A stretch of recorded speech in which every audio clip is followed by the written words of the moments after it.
Apa jalan ini betul? Apa jalan ini banyak lubang?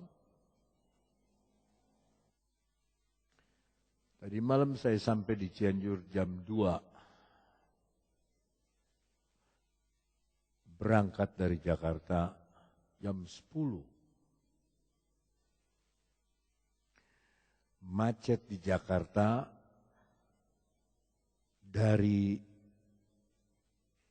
tempat kami berangkat sampai ke Jagorawi, baru mau masuk itu 2 jam. Maju cuman. Saya sampai tertidur di mobil, karena saya diantar oleh jemaat dengan mobilnya. Waktu saya terbangun, saya kira saya sudah di Ciawi. Ini di mana ini? Baru mau masuk tol. Apa saya mau keluar? Mobil sudah. Orang Manado bilang baku susun. Sama-sama. Maju hujan deras. Nah inilah yang saya heran. Pemerintah daerah itu selalu memperbaiki jalan waktu hujan. Sama aja bohong. Ya. Bukannya waktu kemarau, tambal semua supaya rapi. Ini waktu hujan. Ya waktu hujan sama aja bohong. Tambal sekarang kena air. Di Lumajang itu banjir sampai genteng.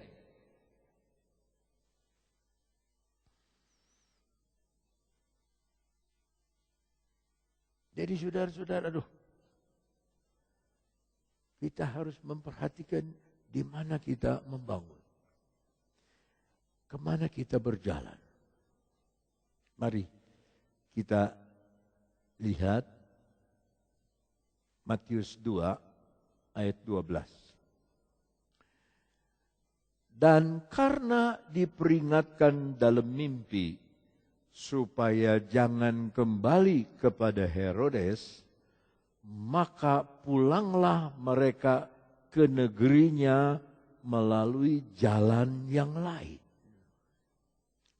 Pertama Herodes bilang sama orang Majus, kalau kamu sudah ketemu Yesus, kembali lagi ya kepada aku, supaya aku boleh menyembah dia.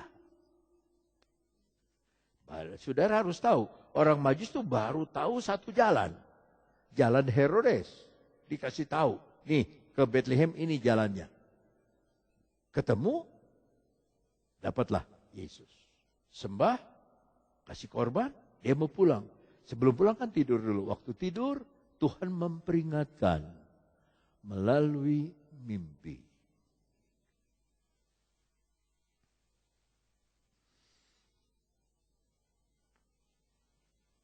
Kan kita ada ayat di dalam pengkhotbah, karena terlalu banyak kerja orang bisa mimpi karena kecapean. Bisa. Tapi Tuhan juga bisa kasih mimpi kepada saudara. Bisa memberi petunjuk melalui mimpi. Ya. Maka pulanglah mereka ke negerinya melalui jalan lain. Nah sekarang kita bandingkan dengan 1 Korintus 10 ayat 13. Dengan 1 Korintus 10 ayat 13. Pencobaan-pencobaan yang kamu alami ialah pencobaan-pencobaan biasa. Ulangi kata biasa. Yang tidak melebihi kekuatan manusia. Kita ini semua manusia, tidak akan melebihi kekuatan kita. Sebab Allah setia dan karena itu Ia tidak akan membiarkan kamu dicobai melampaui kekuatanmu. Pada waktu kamu dicobai, Ia akan memberikan kepadamu jalan keluar. Tuhan yang sama memberitahu kepada orang Majus supaya pulang melalui jalan yang lain. Tuhan yang sama akan memimpin saudara dan saya, memberikan kepada kita satu jalan yang jalan keluar sehingga kamu dapat menanggungnya. Yohanes 14 ayat 6.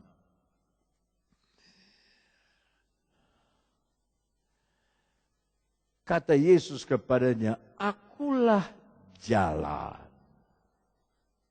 Amin. Kenapa Yesus bilang akulah jalan? Kita harus baca dari ayat 4. Dari ayat 4. Dan kemana aku pergi, kamu tahu. Jalan ke situ. Yesus berkata, kamu tahu kepada murid yang belum tahu. Kamu tahu loh. 144. Yohanes 14 ayat 4. Kamu tahu. Ayat 5. Kata Thomas kepadanya, Tuhan, kami tidak tahu. Coba. Padahal Yesus sudah bilang, kamu tuh tahu. Tuhan, kami tidak tahu. Thomas ini saudara tahu adalah Thomas yang bimbang. Yang bilang, kalau aku tidak cucukkan jariku kepada luka Yesus dan kepada lambung Yesus aku tidak akan percaya. Thomasnya sama. Selalu bimbang. Tuhan, kami tidak tahu kemana engkau pergi. Jadi bagaimana kami tahu? Jalan ke situ. Baru Yesus jawab. Ayat 6. Kata Yesus kepadanya, akulah jalan. Saudara senang Yesus itu jalan kita? Pakailah Yesus.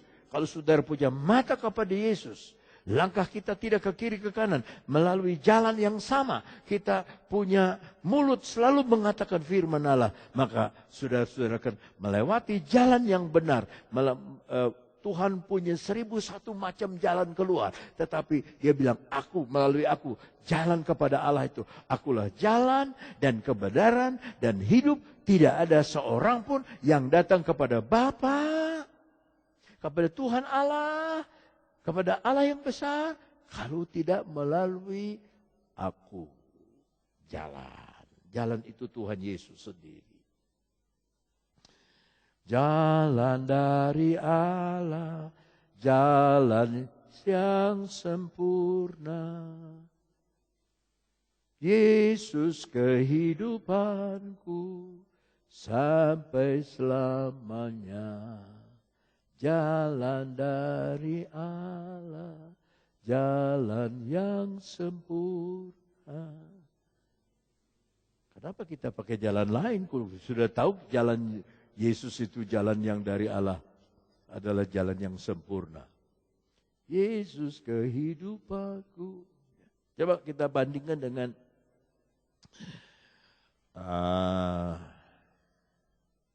Yudas Fatsal 1 ayat yang ke-9.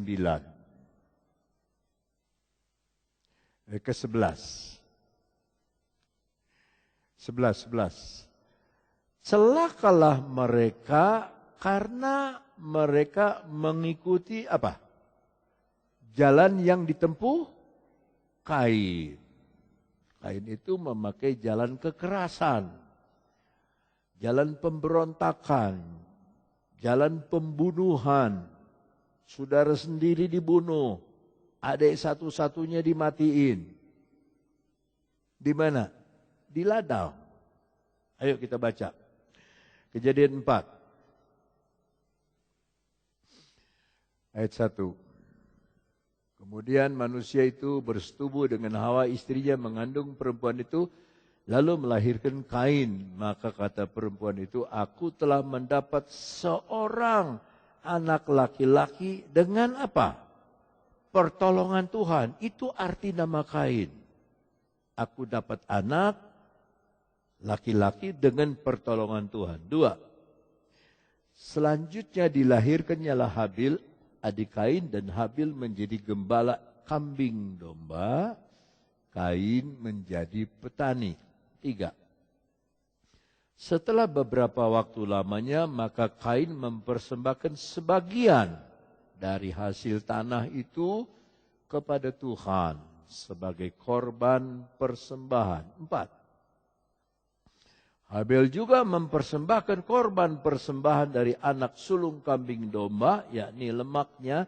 Tuhan mengindahkan Habel dan korban persembahannya. 5. Tetapi Kain dan korban persembahannya tidak diindahkannya. Lalu hati Kain menjadi sangat panas dan mukanya muram. 6. Firman Tuhan kepada Kain. Perhatikan ya, pelan-pelan. Mengapa hatimu panas? Sebab Tuhan bertanya, dia siap dengan jawabannya. Jalan keluarnya dia siap. Mengapa hatimu panas dan mukamu muram? 7. Apakah mukamu tidak akan berseri jika engkau berbuat baik? Tetapi jika engkau tidak berbuat baik, dosa sudah mengintip di depan pintu, ia sangat menggoda engkau, tetapi engkau harus berkuasa atau mengalahkan dosa itu atasnya. 8. Nih, mulut bocor. Ya, Kisah Rasul 4. Amsal 4 tadi. Mulut itu outlet atau inletnya ini. Maka kata Kain kepada Habel adiknya, marilah kita pergi ke padang. Padang itu ladang. Ketika mereka ada di padang, tiba-tiba Kain memukul Habel adiknya, lalu membunuh dia. Memukul, lalu membunuh. Kita lihat bahasa Inggrisnya.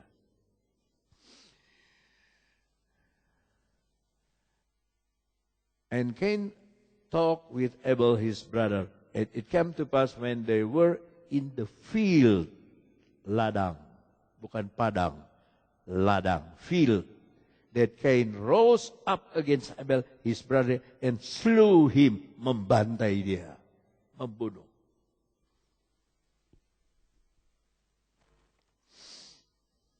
Ayat 9 Indonesia, firman Tuhan kepada Kain, di mana Habel adikmu? Nih, mulut lagi nih. Tuhan sudah tahu. Jawabnya, aku tidak tahu. Padahal Tuhan Maha tahu. Tapi dia masih bisa bohong. Aku tidak tahu. Jadi bukan hanya dosa membunuh, dosa berdusta. Dosa tidak peduli. Apakah aku penjaga adikku? Tidak peduli. 10. Firman-Nya, apakah yang telah kau perbuat ini? Darah adikmu berteriak kepadaku dari tanah.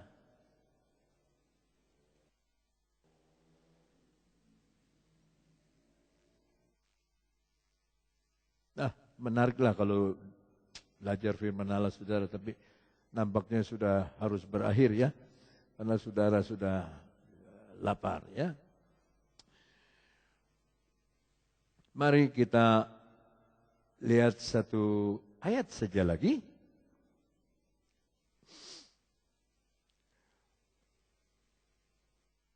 Amsal 17 ayat 20. Orang yang serong hatinya tidak akan mendapat bahagia.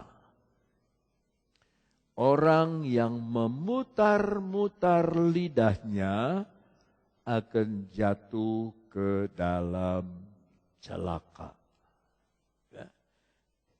Setelah kita doa, membawa persembahan, doa tutup, lalu kita buka puasa, lalu kita cari tahu siapa gubernur Jakarta. Ya. Ya. Kita nggak peduli Sukabumi, kita nggak peduli, pokoknya Jakarta aja. Ya.